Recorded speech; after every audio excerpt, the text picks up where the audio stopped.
Hello and welcome to Blockchain Gaming World with me, Jon Jordan. So in this video I'm back with My Crypto Heroes, which was a game that I looked at a couple of weeks ago now for a first play. I'm a bit behind the times on that. So My Crypto Heroes has been a game that's been out for quite a few months now. It's been actually the most popular game on Ethereum in terms of user numbers pretty regularly.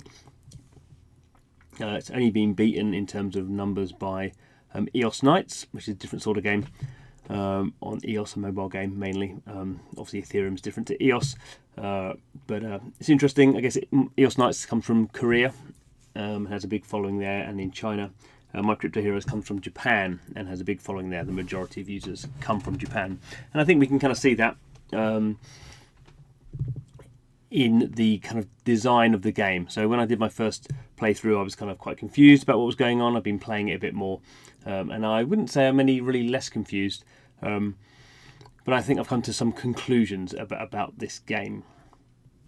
So as you can see here, I'm playing on a browser, and actually I'm playing, you see in the top corner, I'm playing through the Dapper wallet, which is My Crypto Heroes is one of the games that support it through the Dapper wallet, and you don't pay any gas fees. Not that I'm actually interacting with the Ethereum blockchain in this game. So one of the interesting things here is My Crypto Heroes is free to play, so obviously that helps in terms of getting users into the game. So I've not spent any ether playing this game, but equally I think the big problem for My Crypto Heroes is not a lot really happens unless you do spend money. So there's always a bit of a balancing act between blockchain games which force you to buy a character or force you to spend some ether to get something happening, normally buying a character. With free-to-play games, you don't buy any characters and you can kind of play the game, but certainly with My Crypto Heroes, the level of the game you play is so dull, and unless you're really caning it, which I guess I'm not, but it's very hard to get any enjoyment out of this game, I think, unless you are paying money. But let's just quickly go through and show what's going on here. So this is just the home page. It's kind of telling you what's going on. It's telling you there's this node thing going on here. You see a lot of this mention of Prime. So Prime is basically a subscription service that you have to pay to get, and then you get these kind of, you go and do these better missions and get better rewards. Here's my team up here. You can see they're the really dull characters. These are the default characters. I've not done any spending. You can see here it's showing us something about the kind of blockchain marketplace in this game. So you can see the latest offers for some of these characters. These are obviously much more colourful than my dull ones, and you can see here there's some pricing going on here. Note this is not in ether, this is in the in-game currency gum. So if you want to have gum, you have to go and buy some gum using ether. So basically you're transferring your cryptocurrency into this in-game currency, which has strengths and weaknesses. I think generally for me more of a weakness. So we have these heroes, and then we have this other confusing thing. These are extensions. These are actually items. I think it's a Japanese translation thing going on here. They call them extensions, but they're actually, you can see here, items. I can buy some boots or a pet, a dog, a turtle, some weapons. This game is mainly, or where I am at least, is mainly weapons based. You can also buy land, but land's very expensive, so we won't really go into that. So what do? We can go and quest. So off we go. We can see here there's normal land. There's nodes, so I can go and play these nodes. So there's 4 nodes I can play, and then there's this 5th one which you have to be a prime. You have to have this prime subscription in order you want to do it. Then you have this land, these nodes. Ocean, strawberry, tangerine. I think you have to be a certain level. I can't play these ones because I'm not a high enough level. So we can go in and we can say choose this one, and we can see what the drops are and what the enemies are. Now this one doesn't have any drops, so that's probably not going to be very exciting. So we can see here this one has these drops. These ones you can just see different sort of things you can get. Different items, different enemies, and there's different kind of energy. So as well as everything else, there's like an energy system. So let's do this. So it's going to pull up. I've got these potentially 3 teams. It's confusing because they're all, to begin with, they all look the same. because you basically get these default characters, but as you get further in the game, you can obviously you could effectively have 9 different characters, or each of which are equipped with different things if you wanted to kind of customize them. It's really confusing from my point of view to begin with. I don't know why they do this. And we can see for the departure for the node or the mission I'm doing, I can choose different energy levels. This is, so I've got 98 energy. Doesn't really show you here is the higher the energy level you choose, the more likely you are to lose. So it's not very well gated from that point of view. You can see here if you want to do level 60 and use this 60 kind of energy, you have to use this part of this prime program. So let's go in and do 20, because I know my guys won't die for that. So as a game, it's kind of like an idle game. It's really in a sense dull. So we have this kind of thing going on here. If I go down like this, I could kind of scroll down and do these things individually, or I could just skip them all, and basically you can just see these things changing, and we can see what happened. So I won. Oh, actually, I'm probably going to lose this. So that's the first battle of 3. Another confusing thing here. So we can see here 2 of my guys have already got 0 health, so we're going to lose. So I lost that one. So basically, it's going to ask me, do you like to continue? I have to pay this in-game currency. I don't have any of that, so I have to give up. So that was not much fun.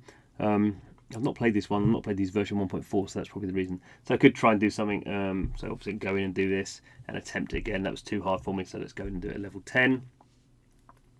And we see exactly the same thing going on here, but the enemies have less health. So there we go. So I won the first battle without any of my guys dying.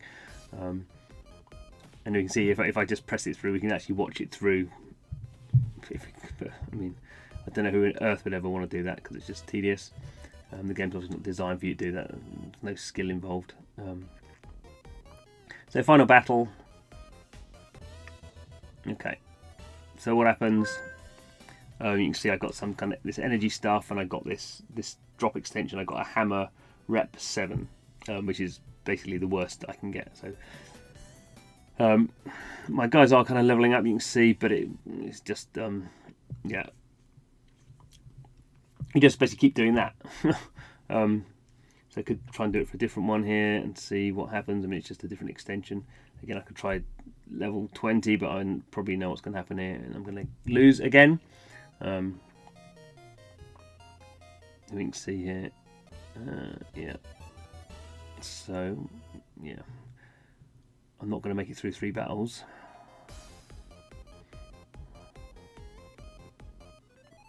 No, it didn't make it through 2 battles. So from that point of view, pretty dull. Obviously, I could keep playing through it, using up the 10, but it was no point. There's the other thing going on here. There's a dual cup. You can see here, most of these are prime things, and my guys are just, there's no point me entering this. My guys are just so weak. There's no point me doing anything. There's a dual cup. There's land battles. There's arenas, there's raids. There's kind of loads of stuff to do in there, but there's really no point me doing any of this stuff, because my characters are just so defaultly bad. I mean, I suppose I could just continually play them to level them up, but at least I have to be playing this through, every day, like 4 times. So you can see here, we've got a bit more detail, so we can see this is my default characters. I mean, I've got these. This is everything I've collected, sort of for playing the game. So you got all these drops. You can see this is the one that I just picked up here. This one down here. So it's like a very low level axe, or kind of whatever it is, bashy thing. And I see I've got loads of guns and swords at that level, and then you see the kind of changes they get slightly kind of better, but I haven't got anything any good at all. The best thing to have are these 2 rapiers, which are just kind of actually, you get them level 0 and actually level up as you play them, so it's kind of useful from that point of view. But they just don't really have any real significance at all. You can see here, I don't know why these ones are on a timer. That doesn't sound very good. It says 5 days. Maybe they're going to disappear. And we see here, as a low level experience, just basically it's dull. Nothing you can do.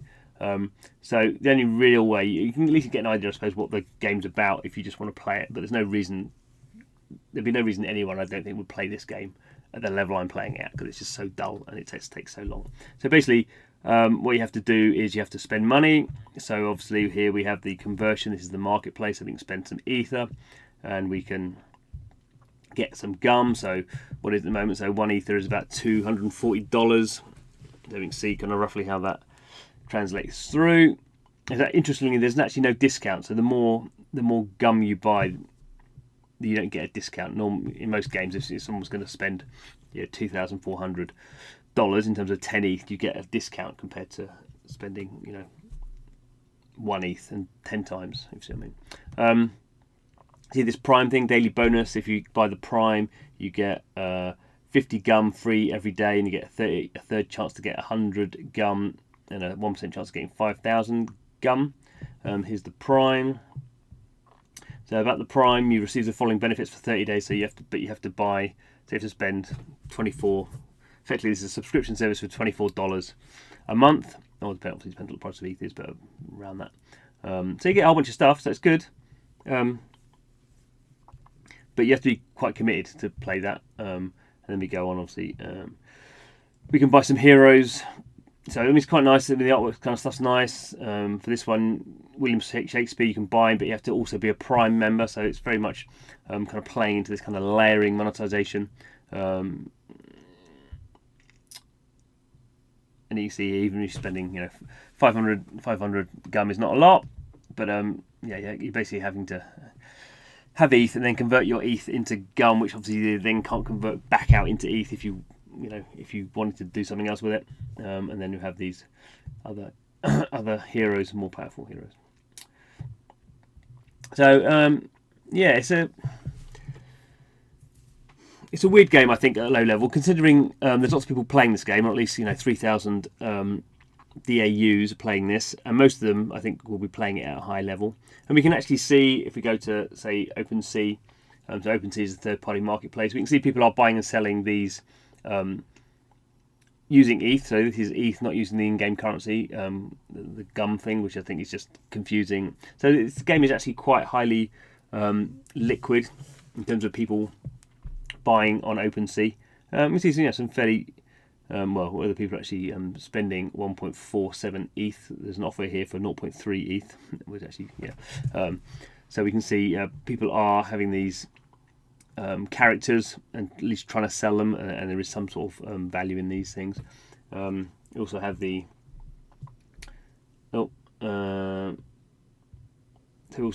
extensions, the items. So we can see here people are selling these for OpenSea as well. And this is the confusing stuff. Let me see if I can do it. My crypto. So there is lots of people are selling land. Let's see if we can pull that up again. So land. Don't really understand so much about this. To be totally honest, it's not really pulling the artwork very well, is it? But there is kind of 3 separate items people are buying and selling. I think that makes the whole thing rather confusing. I think in most blockchain games you have something that is kind of key, and that's kind of the characters. Obviously in this game the kind of heroes characters are the most important bit of it. The kind of extensions are a much kind of lesser part of it, and the land is a much more kind of meta part of it, because the land is as in all blockchain games, the land provides some sort of permanence and normally provides some sort of kind of dividend system as well. And it's just generally in much shorter supply. So Crypto Heroes, I think you can see it's very much coming from the Japanese game developers' kind of history of how they make free-to-play games in Japan, which tend to be very grindy and very complicated for us in the West. And I think although this game is much less complicated than most free-to-play mobile games in Japan, it still suffers from many of those traits. And I just kind of think even things like calling items extensions is just, people just like, kind of, what's that about? And the land thing is a kind of another separate thing, although that came later into the game. And I also think just having your own internal game currency, you can do some really interesting things with that. But I think it has to be fairly clear what those advantages are. You can do kind of secondary coins and staking and dividends and stuff, but that's for a very specific sort of blockchain game kind of enthusiast, more on the crypto side possibly. And I think for most people that just goes way over their heads. And I think for me, would I be tempted to buy some of these characters? Well, perhaps, but I'm transferring stuff into Gum and then back out again just provides too much friction. So I think there's lots of reasons why my Crypto Heroes is the size it is. I think it's obviously providing an interesting service for people in Japan who are used to this sort of thing. But also I think it's pretty clear why this game hasn't got any bigger. And that's because for the vast majority of the audience, it's just kind of like too confusing.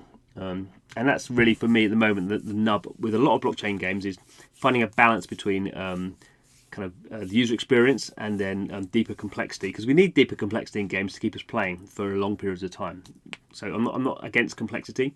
I am against complexity which is delivered in a confusing and complex manner. Complexity of gameplay and metagame can be delivered in a easy to understand manner. It can be drip fed into the system as people get further into the game. And I kind of think, certainly in this game, the cultural issues, at least for me, are the issue there. So anyway, thanks for watching. This is Blockchain Gaming World with me, Jon Jordan, where I play blockchain games and try and make head or tail of them, which is sadly in most cases quite a hard thing to do. But I think we're slowly getting there. I think blockchain games are becoming a bit more simple. Yes, thanks for watching. Don't forget to subscribe. Any comments? Obviously, stick them in the comments box. Maybe you disagree with me. Be interested to find out if you think this is very straightforward. Please tell me where I'm going wrong. But thanks for watching this one, and hope to see you again soon.